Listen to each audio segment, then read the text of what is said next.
Howdy, my name is Alex, aka Alex, and if you couldn't tell by the piercings, the greasy hair, and the dying plants, I'm a YouTuber.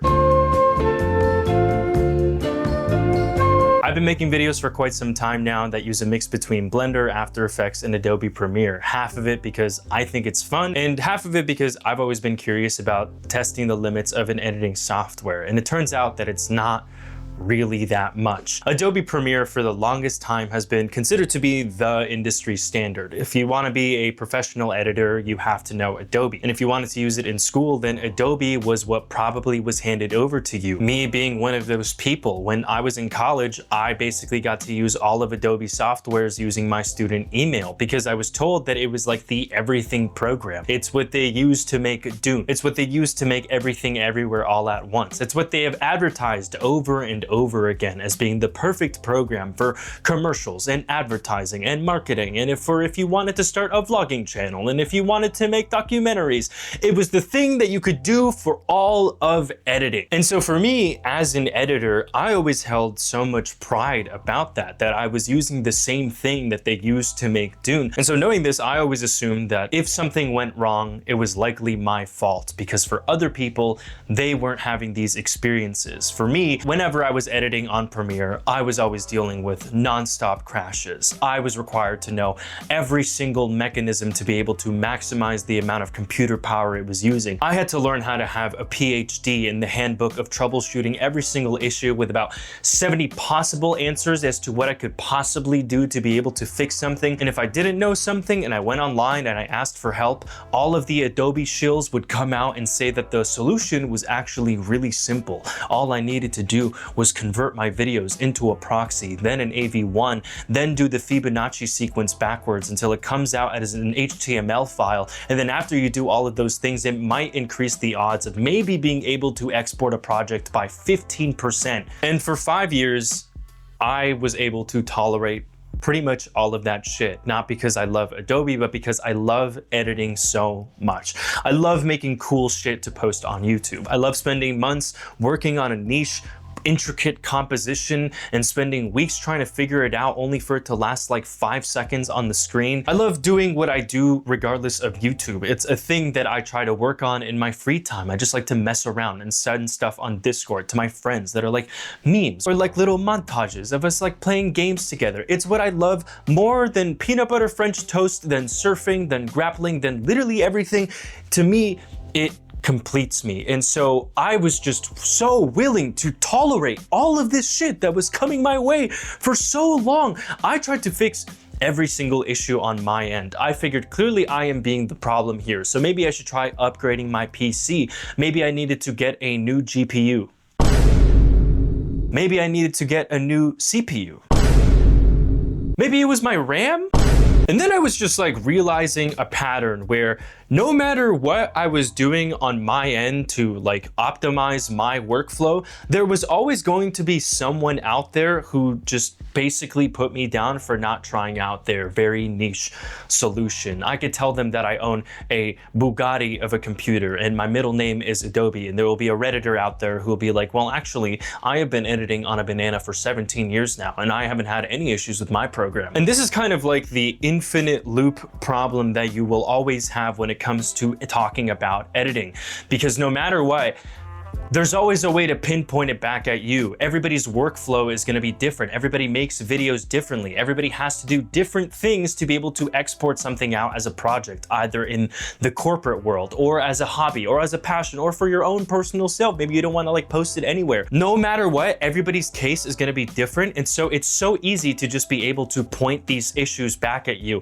Why are you crashing? Well, the reason why you're crashing is because you're doing this thing in this way. I just realized like it's all so stupid. We shouldn't have to be dealing with all of these things. It's so stupid to tell somebody to be more rich and to go upgrade their PC and spend hundreds of dollars because they don't have access to a very particular feature that they want to use. It's stupid that Adobe has billions of dollars and like every single capability to fix all of these issues, yet every single update they just like steer off into the opposite direction and instead choose to just flood my screen with a bunch of AI stuff that just like adds new problems instead. Adobe is fully aware of how impossible it is to try and export a project out of it. They are so aware of this that they kind of nudge you under the table to just use their Adobe Media Encoder program instead. And even that doesn't work. You will just have the same exact experience even if you try to use Adobe Media Encoder. It'll just load it from 0 to 99%, and then at the 99th percentile, it will crash and tell you that one of your files is corrupt.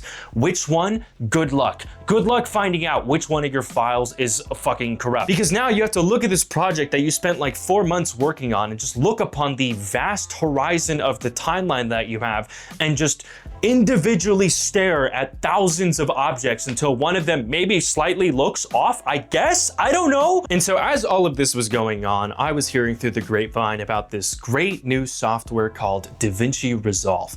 The birds were saying that it was a program that you only had to make a one-time purchase for. You didn't need to pay a subscription. You didn't need to donate blood money to Mephistopheles himself. And when you send that money and you wanted to cancel your subscription, you didn't have to be forced to pay a cancellation fee for that subscription, which by far is the craziest thing that Adobe has ever fucking done.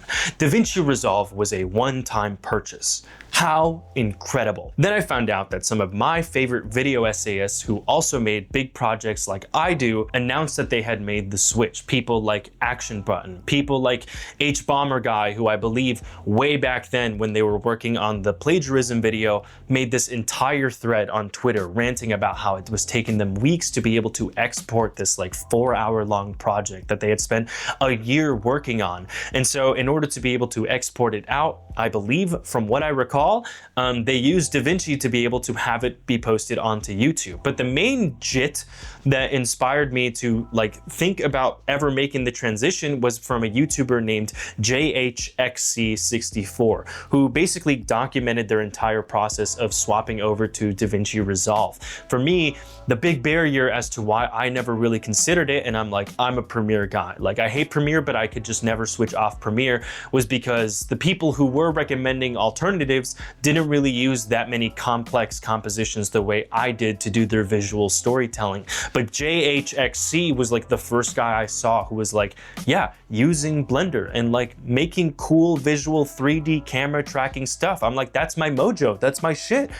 I think it's actually possible. And it kind of like opened that door for me to be like, maybe I could actually do this one day. And so in the back of my mind, all of this was going on.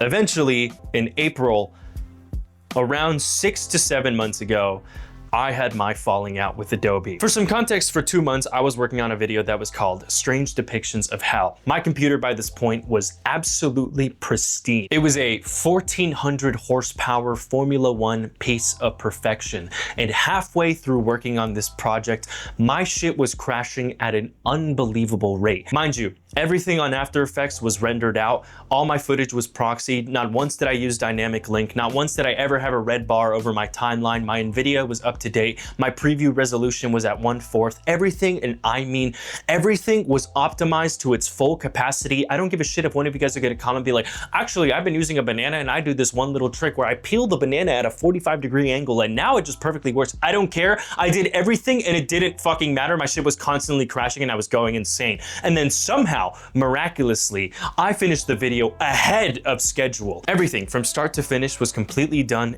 and all I needed to do was export the project. 4 to 5 days out from when all this was happening, I had a big Japan trip with my family coming up. We hadn't gone on a proper vacation in like forever. For us, it was a really big deal to be able to go on this trip. And so the world was coalescing into this perfect painting where I was gonna have it be exported. I'm 5 days ahead of schedule, which for the Alex channel was like unheard of. I was gonna go in Japan with my family. I was gonna have a great time. I was gonna fucking sumimasen my way around a 7-Eleven. I was gonna have the best time of my life. Now, do you wanna know how long it took me to render out my 45-minute video on Strange Depictions of Hell? If a 45-minute video where I include a bunch of cool visuals. Everything, once again, was rendered out. Everything was in 4K, but like podcasters record their shit in like 16K. Dune was recorded in 55,000 trillion K. Everything Everywhere All at Once was made on the software. Adobe hosts conventions all the time talking about how it's the perfect everything software on this everything software. Do you want to know how long it took me to make my cute little video essay to post onto my channel?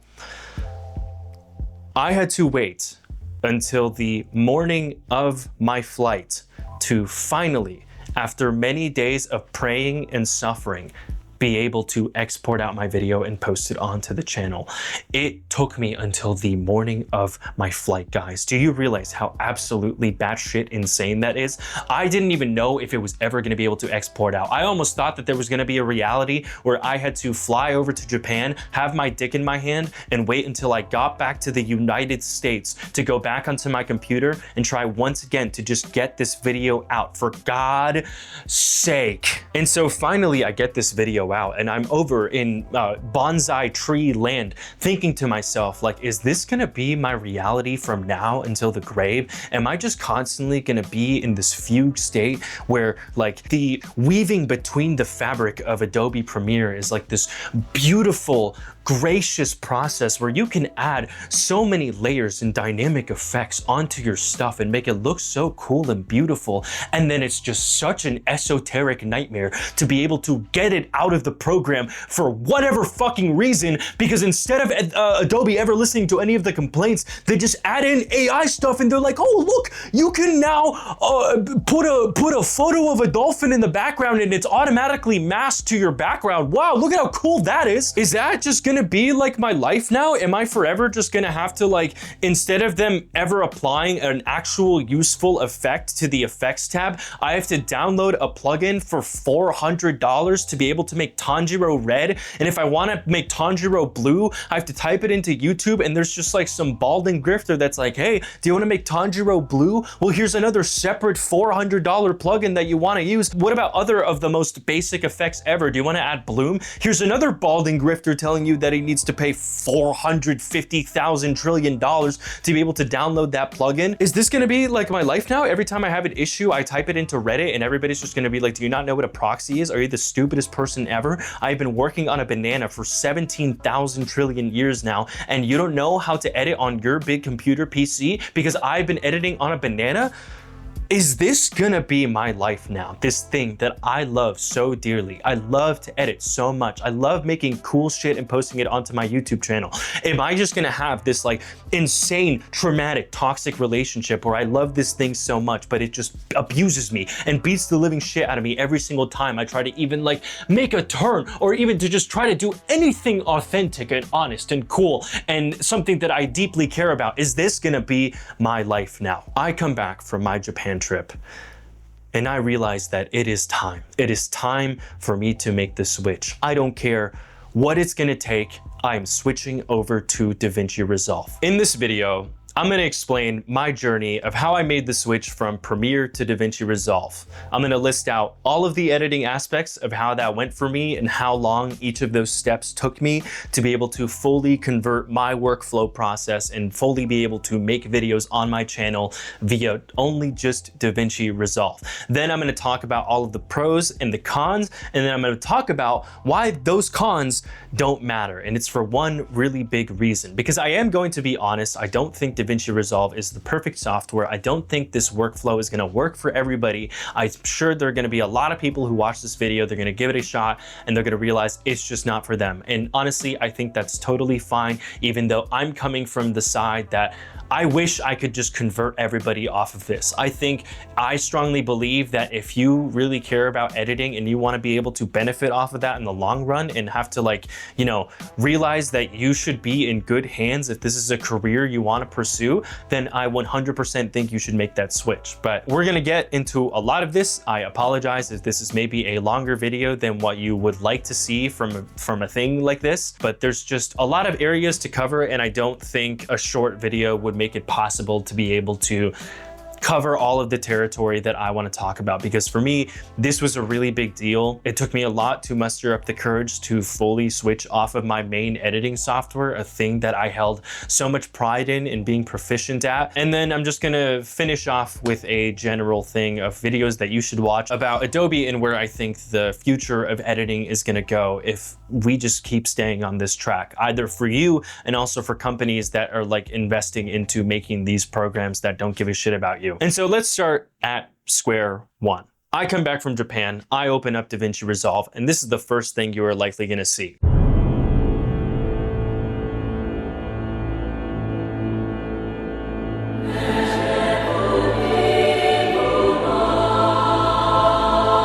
The reaction that I had initially was, fuck that. I'm just gonna go back to Adobe. And this is, I think, where a lot of people just kind of open this and decide to give up and go back to their regular editing workflow. And it's mainly just because the starting screen looks like the most ancient technology ever. Like, it's a weird cut page that doesn't really tell you where, like, why it's starting in the middle of a timeline and why it's all placed onto the center of your monitor and why I'm even supposed to be like starting this thing by cutting the beginning of a clip. And so if I could give a comment to Davinci Resolve, I would just say switch the screen, because the second that you click over on the editing screen, you're like, oh, this is something that I'm a lot more familiar with. And so I think this is kind of like the initial hump that people struggle to get over with Davinci Resolve. And that's the fact that normally when you're editing something either on iMovie or Final Cut or on Premiere Pro, you kind of have to wear like a lot of different hats all at once. So when you're making something and you're doing the entire project, you have to put on the audio engineering hat. So you have to, you know, go over to the thing, switch over the settings and try to make like a billion adjustments to the EQ, the amplification, trying to make sure that everything sounds nice and neat. Then you switch over to the color grading and you have to go on and just try to like make everything look very nice. And then you have to cut the stuff and then you have to put a bunch of effects onto it. The really overwhelming thing about Davinci Resolve is that all of these are basically different tabs on the editing software. So when you are trying to open up one of these, it's basically like an entirely different workstation. You're essentially alternating between a submarine to an airplane. And these layouts can kind of sometimes come off as like super overwhelming at first, because you're like, I'm a professional in this particular thing. And if I see a fucking like airplane button DJ remix layout, I just don't know what to do from there. And so it tends to like push a lot of people away. And so I think I want to make it clear that it makes sense for people to kind of feel overwhelmed by that at first. But here's the actual reasoning why Davinci Resolve does that and instead decides to make it different tabs.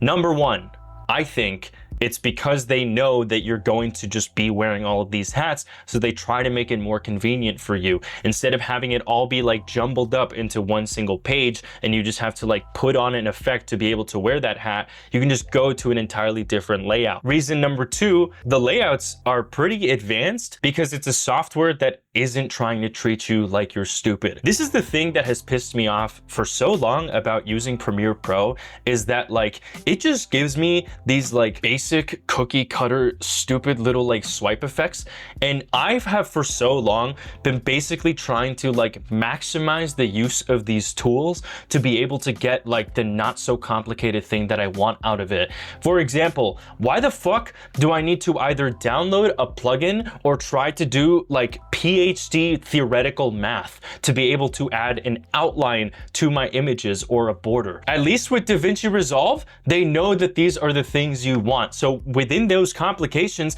it's also like handing you essentially all the tools you'll ever need to want to make stuff. Do you want to add halation to your footage? Well, you can just put it right there. There's an effect for that, and it gives you all the numbers and adjustments you need to be able to make your halation look sick as hell. You don't need to pay $400 to some balding grifter to be able to add one single simple effect. Do you want to add film grain to your footage? If you try doing it in Premiere Pro, it will literally, I have tried this so many times, it will just crash over and over again. In Davinci Resolve, they have an integrated effect that, number one, looks so much better, and you can customize the grain to look whatever resolution you want it to look like. Do you want your footage to look like it's from the 1950s? Do you want it to look like the 1990s? Do you want it to look like an A24 film? It knows that you have all of these curiosities and you can just place it straight onto there.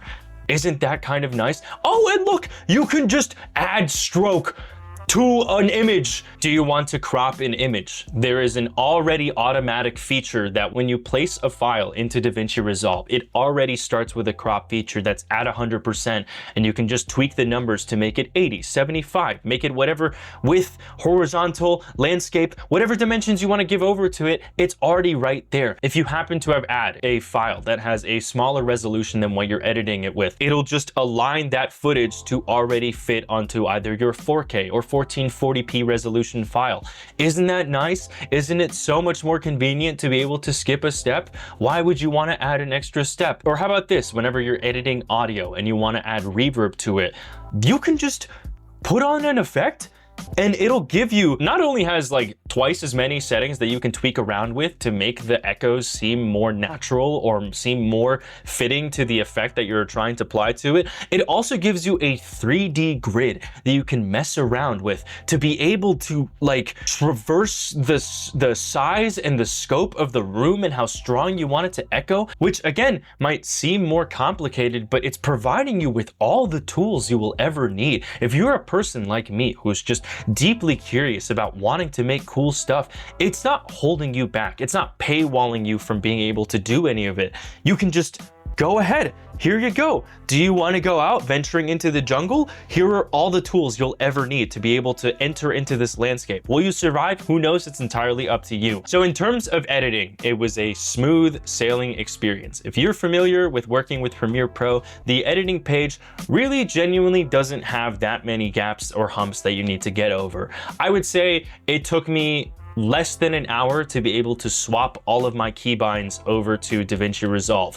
That was the main thing that I was scared of, is I was like, what happens to my workflow if I switch to this thing and the keybinds are different? But then I realized that like, yeah, you can just go to the keyboard preferences and just make everything the same that it was before. So that's what I did. I decided to not bother with any of like the Davinci default buttons, and I just set my layout to how it was before. This, however, leads me to the first con that I have with this editing feature, and that is mainly just its lack of customizability to that specific layout. So for example, I used to have my timeline on a separate monitor, and then I would just have all of my effects and files on my main thing, and I could just like alternate between the two when I was previewing all my footage. I think it's a little bit annoying that like there's a default layout and there's only so much wiggle room to be able to adjust that. That is something that I miss. And the other thing that I miss is having my custom color labels. Back in my heyday, back in the ancient history times when I was working with Premiere Pro, I would always post a video and then I would tweet the timeline of what it looked like, because to me, it just looked like this physical object that proved all the efforts that I put into it. You can see how like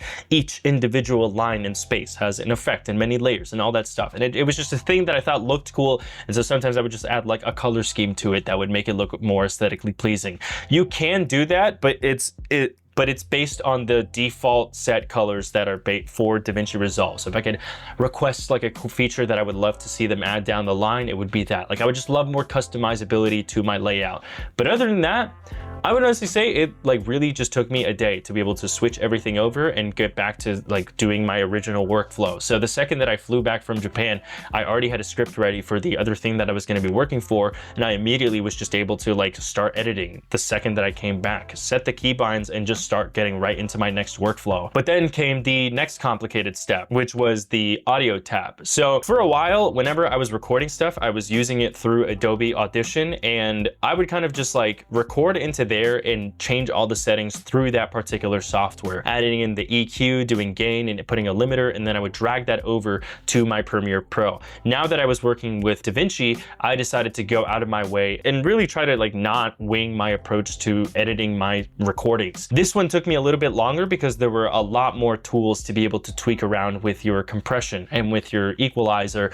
And so I spent maybe around 3 days trying to, from the ground up, figure out how to make my audio sound perfect. And it was a little bit frustrating at first, and it's not really anything to do with Davinci Resolve, but mostly just because all I would do before was add a fuck ton of gain, put some form of an EQ that kind of looked like it had cool waves on it, and then put a limiter onto it, and I would just upload it. I have a Shure SM7B. Most of the hard work is already done by this great, beautiful, amazing microphone. So I was kind of allowed to wing it, and I would say in the past, most of my videos sounded pretty all right. They sounded pretty okay. And so a lot of the difficulties that I had with this stage of like trying to figure out the software was on my own because I wanted to actually learn how to properly adjust my audio. So I want to give a big shout out to a YouTuber named Jay Lipman. I believe that was what they were called. They have a bunch of tutorials that'll basically guide you from the ground up. How do you use an EQ? How do you use a compressor? And how do you adjust it to your particular voice? Because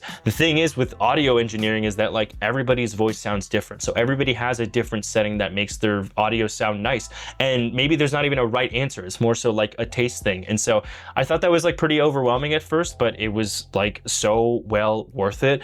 And it's mainly because there are so many better features in the audio side of Davinci versus using Premiere Pro. The reason why I was able to use a lot of my Adobe software was because I had a student email for my university, and they basically provided the entire cloud package to just use however you like, purely because you're a student. And so while I was working on my YouTube career, I was just using my student email to be able to access all of that stuff. And with that, because you actually have the Adobe products that people would have when they would purchase, it would just basically give you the newest, latest, and greatest features and updates. And all of these updates, every single time, for whatever reason, whenever AI started getting popular, Adobe just figured that like, we're gonna add 50 new features to be able to tweak with your audio stuff. So the immediate one was like noise suppressor. If you have any background stuff, Adobe promised that there's some feature that removes all background noise. If you try using it, it literally, I shit you not,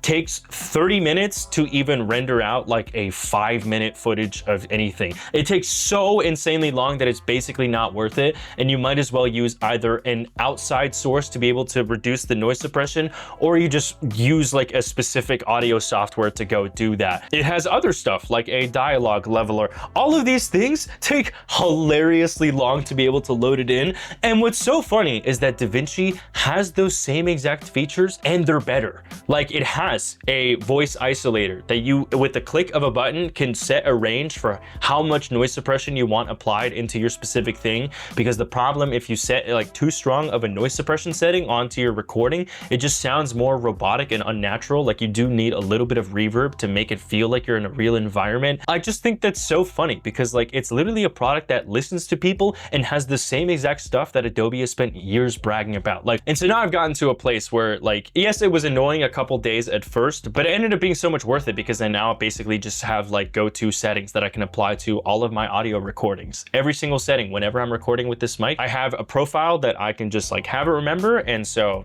maybe those first couple of days like did suck, and it was frustrating to have to listen to your voice over and over again and try to adjust the EQ and try to like adjust the settings and try to make sure that you're not going insane and that you're actually like, these are details that matter, and your S's don't sound too loud and your P's aren't like too poppy. Doing all of that sucked, but it ended up being worth it just because like now I can just have it be the setting. It's the profile. So I can just apply it to whatever and my audio sounds great afterwards. So then comes the next hump, and this is genuinely just specific to case by case. Now I think I'm kind of narrowing down to like a very specific type of editor that you are. And so there's going to be a lot of people watching this who might not actually give that much of a shit about the color grading segment. After all these stages were over, I had become a master, a savant of Davinci Resolve. The next thing that you'll probably have to deal with is learning how to color grade. And this one is definitely like the main difference between trying to color grade on Adobe versus trying to color grade on Davinci. Because Adobe, it's just like a list of numbers that you can just tweak around. And Davinci Resolve kind of has like a space station of stuff. I would say for me, this one is a stage that I am still personally trying to work with. It's really something that I don't use that often because in my video essays, I'm not really a person who always like talks and speaks in front of a camera.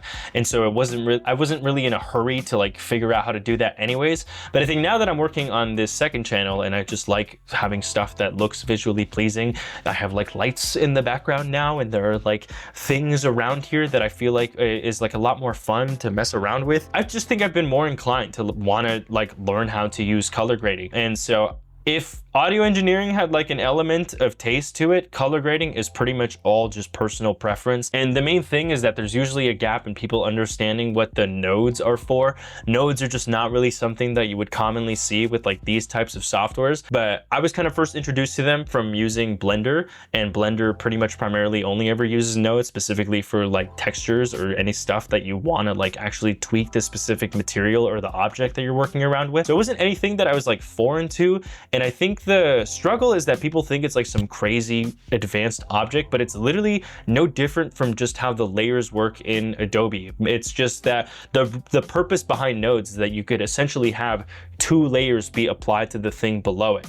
But if you don't care and you're not like interested in wanting to do that stuff, you can basically just treat it like it's layers. It's just more forgiving and like tweaking all those things around and adjusting the tree to however you want it to look like. But once again, that's just a part that like I am personally trying to work on. And then comes the last thing that I decided to figure out how to use, which was Fusion. I think this is probably where like the most amount of cons or more negative reviews come towards Davinci in comparison to having a workflow that relies on Premiere and After Effects.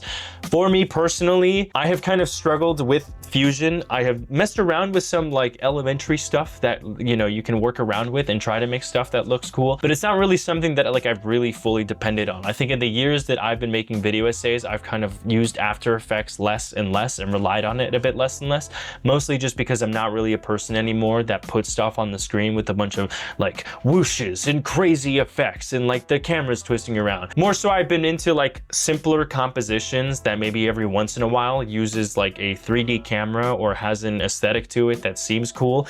And my personal video making philosophy, I think the cool stuff tends to stand out a lot more if other things for the majority are like a bit of like has a bit of more of like a simple layout to it. But from what I've heard from people who have tried to entirely substitute After Effects for Fusion, from what I've heard specifically from JHCX and also from like a couple Reddit posts, it seems to me that like it's just not up to the same exact standard as After Effects. It can do a lot of stuff. It has the 3D camera. It has a lot of the like capabilities of what maybe you're trying to look for. But for me, I've only really primarily used Adobe After Effects for the 3D camera feature, or maybe just like a crazy AMV montage-esque looking thing.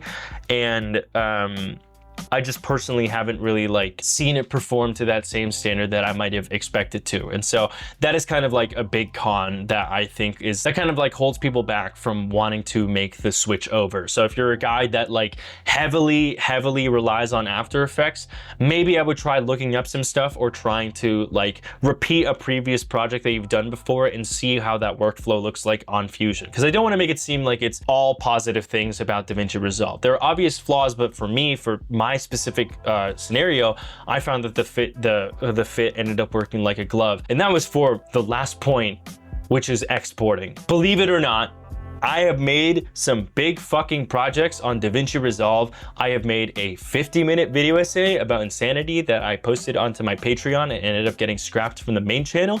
And then I also, most recently, posted an hour and 20-minute long video that has tons and tons of dense and heavy compositions. Guess how many times I had to try exporting that video to be able to upload it onto my main channel that I financially depend upon? Once.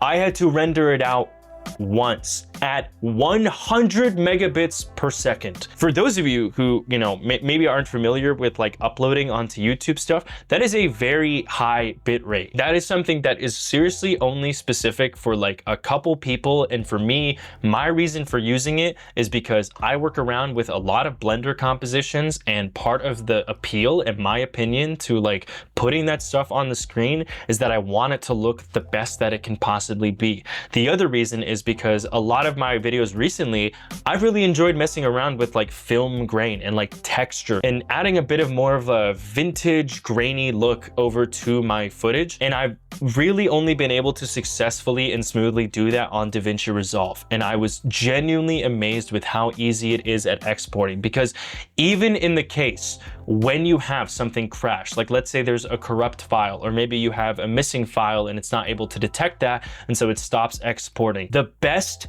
thing about Davinci Resolve is that it tells you what is the specific file that caused that problem? You don't have to Sherlock Holmes across the broad horizon of your big ass timeline. It'll just tell you. It'll just tell you, and it'll give you an option of like, hey buddy, do you want to get rid of this thing? Or if not, it's right there. Here it is. It's on a silver platter. Go do whatever you want to go like fucking settle it. Can you imagine the joy that I got of discovering that? That's crazy. I don't have to fucking go on a Reddit thread anymore and hear about some stupid guy who's like, hey, have you ever heard of a proxy before? I don't have to listen to Mr. Banana Tutorial Man tell me a story about how this like one slight inconvenience was spanned out in the fucking video length of 20 minutes. And I don't have to go through the embarrassment of talking to a chat GBT about my problems and my specific thing, and then have it be like, oh my God, you're such a genius. You're such a genius for asking this question. Anyways, I'm gonna just make shit up in this prompt. I'm gonna give you instructions and they're not real. You wanna know why? Because I'm an AI and I just make shit up all the time. Davinci Resolve. Like, actually, it like, I need to like tell you how many years I have suffered from just trying to export videos. Like throughout the history of my channel, I have made so many big projects, and it has become like a genuine aspect of my workflow to basically finish a video and then just spend a week praying. Like I'm not religious. Quite literally, I have spent days before posting a video, a sponsor's emailing me being like, hey buddy, you have this particular due date, and if you don't do it, you are not meeting the legal obligations of the contract and we will not pay you money. And I'm like, okay, sick. And then I pray to God that the fucking loading bar will go all the way through. And then guess what? Guess what? Let's say all of those things go right and I finally, after like the 20th attempt, can post something onto YouTube. Then there's like avoiding copyright. So it's not like all this stuff is over. It's like a genuine aspect that I thought I needed to accept if only I just chose to make the switch over to Davinci Resolve. Why did I never do this? Because here's the thing, right guys? Like all of these things, all of these steps and humps that I had to get over to learning Davinci Resolve, I would say in total, maybe took me a week of genuinely dedicating myself to be able to learn this new thing. I have been making videos for 4 years. All I had to do was spend 1 week and my life, my quality of well-being could have been so much better. I would probably have more hair on the top of my head, less wrinkles on my forehead, and less stress on my life. And I wouldn't have such a like weird, traumatic, and like toxic relationship with editing. Like I love it so much, but it has caused me so much pain. But once again, this is all just specifically to my case scenario. I strongly believe that everybody should switch from Premiere to Davinci Resolve, but I can understand that there are a lot of circumstances why you just won't be able to do that. For example, if you desire to do professional work, it's basically a requirement that on your resume, you have to mention that you're familiar with Adobe products. A lot of these companies just don't know what all the alternatives are. And so the industry standard kind of has become Adobe stuff. You have to know Adobe stuff if you want to do professional stuff. That is just kind of the case, especially if you want to make it to the film industry or you want to do advertising. I can totally understand why you just choose to not make the switch, because you don't want these like LinkedIn lizards who don't understand the thing that you do give you another reason to either fire you or not be able to give you this dream job that you're trying to get. I could also understand that like most people watching this aren't familiar with anything that isn't Adobe. I am the byproduct of a system that has basically kind of like just groomed me to only know Adobe stuff. It's the thing that everybody has been using since the beginning, because this company has a genuine long history of monopolizing all the other stuff that has been made by like third-party companies that Adobe just basically bought and changed the name over to their specific brand. So like, why would you enter into a market trying to get into something and not try to just use the industry standard of what everybody else is doing? By the time that I attended my university, Adobe obviously made a deal with my university and probably every other university that's in my state to be able to provide the students with a free email, which probably in that moment doesn't make them a lot of money because a lot of students just get to use Adobe stuff for free. But then once they graduate and they don't have that student email anymore, they don't know how to use anything else. They don't know what to do now, and they're scared because they want to do professional work, or they want to do something that they've spent so many years honing their craft on. And if you try to open up a new software, you would basically be starting from scratch, or at least that's how it would feel at first. So I understand why a lot of people have felt hesitant about it for a while. I'm not here to like fully think that after you watch this, you're gonna end up making the switch. But I do want to report my experience with it and let you know how shockingly easy it was to transfer all that stuff over, still basically have my videos feel like they're the same quality. I feel like I was always so scared of like having this specific way of recording my audio, and if I ever changed that up, it would sound worse.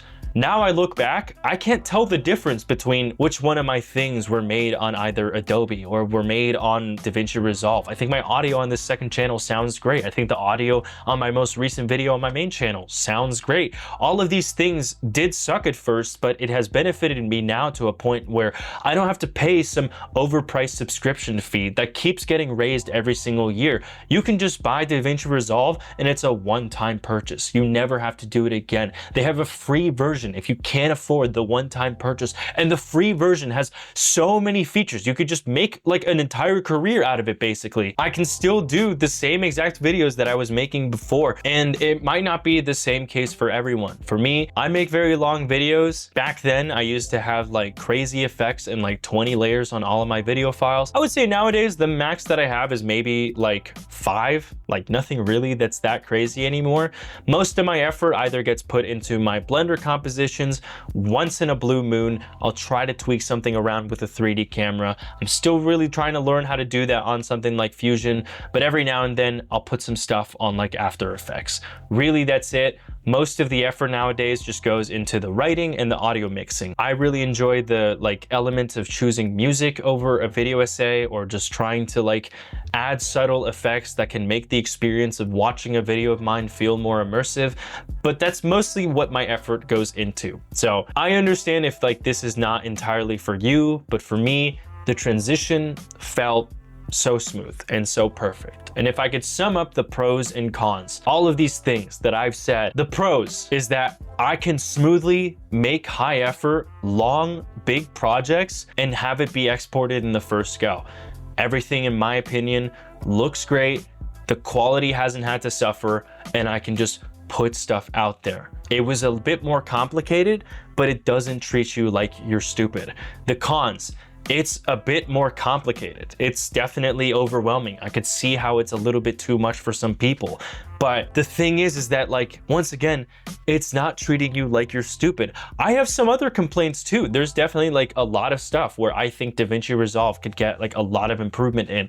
Mind you, the version that I was using for a while was version 19. I know version 20 came out, so some of these complaints might be a little bit outdated, and they have probably said that they're working on this at some point. But so far, at the time of recording this video, these are some of my main complaints. And if anybody at Davinci Resolve is watching this, I would just love to see some of these things changed. Number one, I would love to see that the UI has more customization.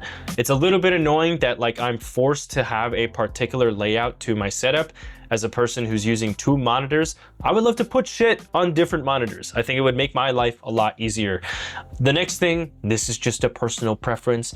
It's probably a feature that like only 1 in 20,000 people use, but I would like my own colors. I would like to add my own colors to my stuff, and I would like my timeline to look a little bit prettier. Pretty please, I don't know anything about coding. I don't know anything about software design, but if it doesn't seem like that would be the hardest thing ever. That's just me saying that though. I don't know that's actually the case. Complaint number 3, it's clear that Fusion is still a work in progress. It is not a substitute for After Effects, and in a perfect world, I would love to tell people that if you use both of those softwares, you can just switch over to Davinci Resolve and it's the same exact thing.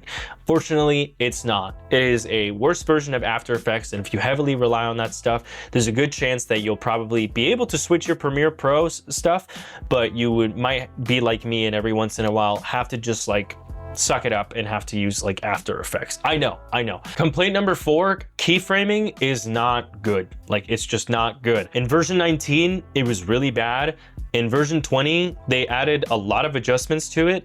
It's still not like the best thing ever. I think the UI looks really ugly and like is a bit inconvenient to be able to navigate around. It does the job, it works like a keyframe, but it's just not as good as Premiere Pro. And I think there's a lot of room for work on that. So if you're a person that, like, I guess for whatever reason, like deeply relies on keyframes, although you could literally just use one effect and then make it into a preset and then just apply the preset to it over and over again. You do however you do. If you're a person that like individually keyframes everything, that's totally on you. I have nothing to judge. But keyframing is a thing that definitely could like get a lot of work done on it. I have noticed that there were a lot of times where I would be working on something and there are just certain effects on the timeline where the keyframes would just disappear, and I would either have to like confuse the file itself to be able to edit the keyframes, or I would just have to go back and like go to the beginning of the clip, press the keyframe button, go to the end of the clip and press the keyframe button, because there was no timeline that I could like just be able to access to. Complaint number 5, and this is a little bit specific, but I do think a lot of people tend to come across this. I think the source monitor or the preview monitor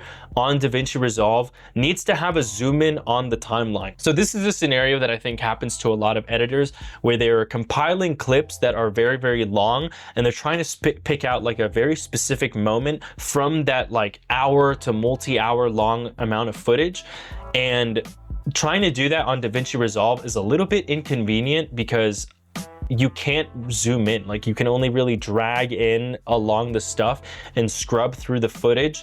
And it seems to me like the people who design the software are more inclined to opening that footage on a separate timeline, and then you can select that specific moment in the timeline, drag it over from your Dropbox of your folder of all the stuff. It's not like, I can understand why they're like that, but I would prefer to just have it on my preview. I don't like being forced to make a separate timeline for each specific bit of footage. That might sound like a specific thing, but I do feel like a lot of editors use that, and I would love for them to change that and allow for me to like actually be able to have a zoom button on the preview thing. Complaint number 6, or I don't even know what number we're on anymore. I have noticed that sometimes the frequency of the audio that you're working with just sounds super crazy based on the hertz. I was working with, I think, 41K hertz audio recording for my stuff, and I was exporting my videos at either 30 FPS or 60 FPS. One of those two sometimes just tweaks the hell out, and the solution that I figured was to just start recording stuff in 48K hertz instead. I don't know why it does that. Maybe that's something that they fixed most recently and I haven't noticed, because that was a problem that I was having during like the first week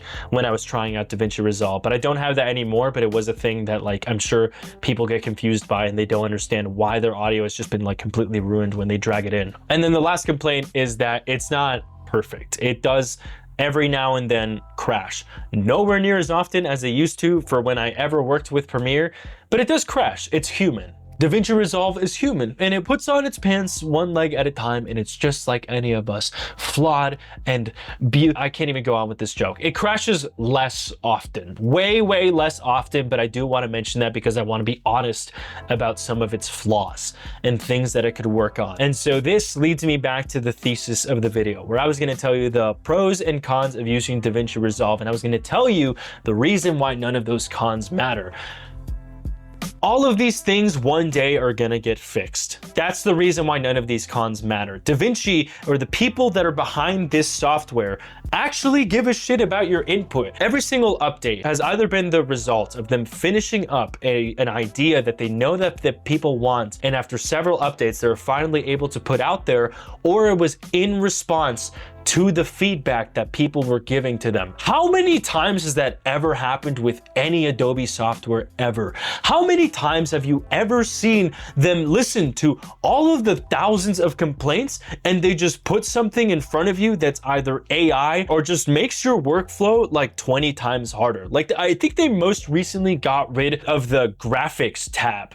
Why did they do that? Why did they get rid of the tab? That's like a thing that like half of the people use. Why did they just like get rid of it? Why would you do that? But this logic, I think, is what makes the biggest difference. Either if you are using something or consuming a product and from people that actually care about you and are listening to what you have to say.